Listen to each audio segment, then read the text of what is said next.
تارمایی بەعسیەکان بەسەر هەڵبژاردنە پەرلەمانیەکەی عێراقەوە.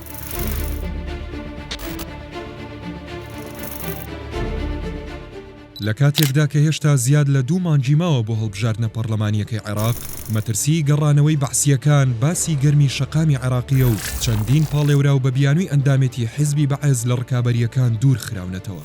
هەروەک لەوەتەی لە ساڵی 2003 و لەسەر دەستی ئەنجومەنی حکوم یاسای ڕیشەکێشکردنی بەعز دەرچووە، تاوەکو ئێستا ئەو یاسایە هۆکاری ناکۆچی و دژبەری لایەنە سیاسیەکانی عێراق بووە.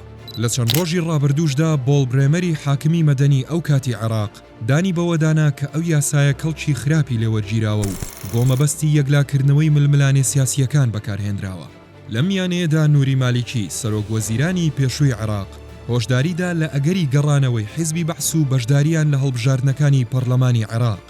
بەرپرسانی حیزبی دەعوەش بە چەندین شێوە ئاماژەیان بە هاتنەوەی بەعسیەکان کردووە و بە تایبەتیش باسییان لە بەشداری ناڕاستەوخۆی ڕەغدی کچی گەورەی سەدام لە هەڵبژاردنەکانی عێراق کردووە.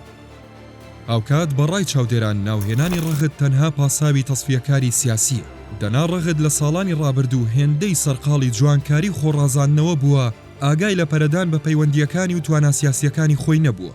ڕەغد لە دوای کەوتنی بەعز لە ساڵی 2003 لە شێوەی بێوەژنێکی شەرمن بە ڕەفتەیەکی مۆلەقەوە جارجار دەردەکەوت و لێدوانی سیاسی دەدا.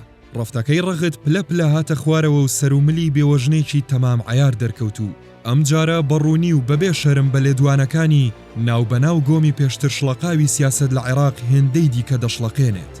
ئەوکات بوون و چالاکی بەعسیەکان لە هەولێری پایتەختی هەرێمی کوردستان لە ماوەی چەند مانگی ڕابردوودا یەکێک بوو لە خاڵە ناکۆکەکانی نێوان هەرێم و بەغداد. هەڵبژاردنەکانی تشرینی دووەمی 2005ش تاقیکردنەوەیەکی گەورە دەبێت بۆ توانای عێراق لە بەرگریکردن لە گەڕانەوەی بەعسیەکان و بەرگری لە بنەماکانی دیموکراسی و پاراستنی سیستەمی سیاسی عێراق. قسەی کۆتایی ڤار دەیکات.